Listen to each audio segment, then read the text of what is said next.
Hello, मैं संजय कुमार। बिहार में ज़मीन सर्वे शुरू हो चुका है और 20 अगस्त से 45,000 गाँवों में सर्वे होने वाला है। जुलाई 2025 तक चलेगा ये। अगर आपका ज़मीन आपके पिता, दादाजी या परदादा जी के नाम से है तो आप घबराएं नहीं और सर्वे के समय आप वहां उपस्थित रहे और अपने नाम पे करवाएं। अगर कोई इसमें त्रुटि आती है तो इसके लिए हम आगे बतलाएंगे इस पर कैसे क्या करना है। सर्वे के समय अपना ज़मीन पर रहे इससे आपको ज़मीन का कोई टुकड़ा इधर से उधर ना हो।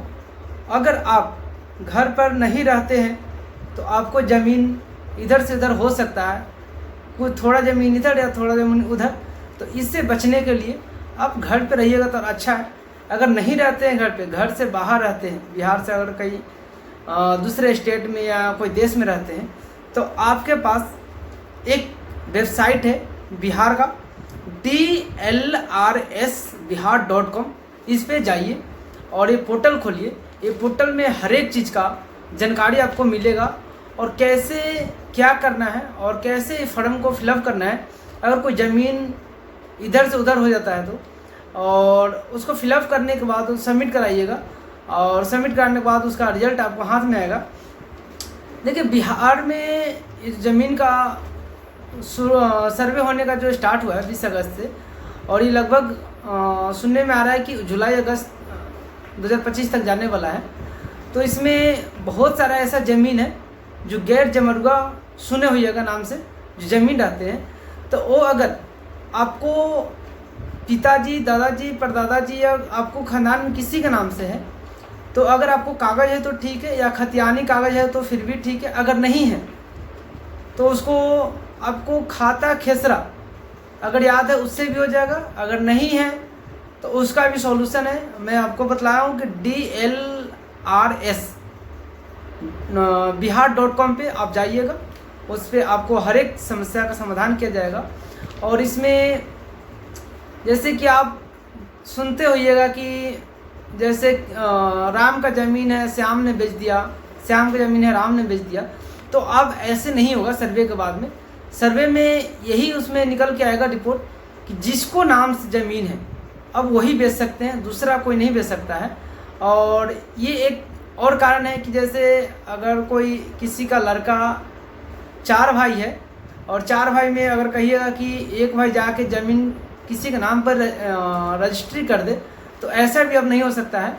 क्योंकि अगर ज़मीन बेचना है, अगर आप 4 भाई है, 5 भाई है, 6 भाई है, 2 भाई, 1 भाई है, कितना भाई रहे, ज़मीन बेचने के समय सभी भाइयों का हस्ताक्षर चाहिए और सभी भाइयों का मंजूरी चाहिए ज़मीन बेचने के लिए, तभी आपका ज़मीन बिकाएगा, वरना ज़मीन आपका नहीं बिका सकता है।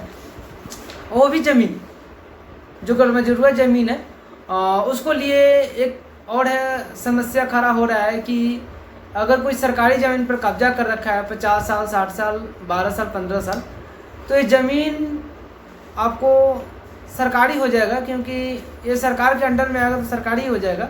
अगर आपको नाम से बन गया हुआ है तो ठीक है, नहीं तो सरकार द्वारा कुछ ज़मीनों दिया भी जाता है। अगर वो ज़मीन आपको पास है तो वो ज़मीन पर आपका हक है।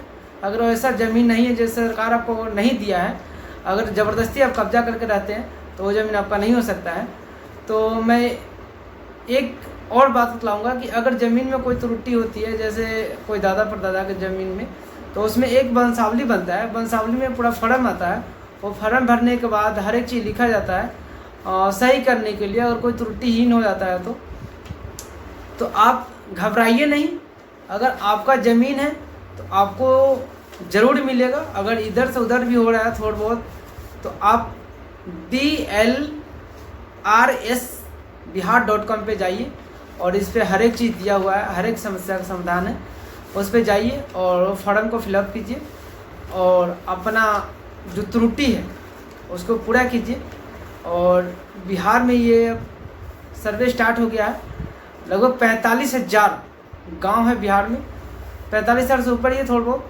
और पूरा में मतलब ये साल भर के अंडर में सर्वे होने वाला है, मतलब सर्वे हो ही जाएगा। और आप अगर घर पे रहते तो अच्छी बात है, नहीं रहते फिर भी कोई दिक्कत नहीं है। लेकिन आपका कागज़ रहना चाहिए। अगर कागज़ नहीं है तो आपका ज़मीन नहीं हो सकता है। अगर कागज़ है तो आप निश्चिंत रहिए, इसको लिए आप कहीं भी रहिए, आप निश्चिंत रहिए, आपको सर्वे होगा और कागज़ आपको मिलेगा। उसमें अगर कोई दिक्कत आती है, कोई समस्या आती है तो आप उसको लिए अपील कर सकते हैं। अपील करने का बहुत सारा प्रोसेस है, आप उसी हिसाब से अपील कर सकते हैं। तो मैं अपनी बात यहीं पे ख़त्म कर रहा हूँ और आगे बतलाऊँगा कि अगर सर्वे में कोई ऐसा दिक्कत आ रही है तो मैं इस पर कोई नया अपडेट आएगा तो मैं इस पर आपको बतलाया जाएगा आगे की समस्या क्या है। चलिए, थैंक यू।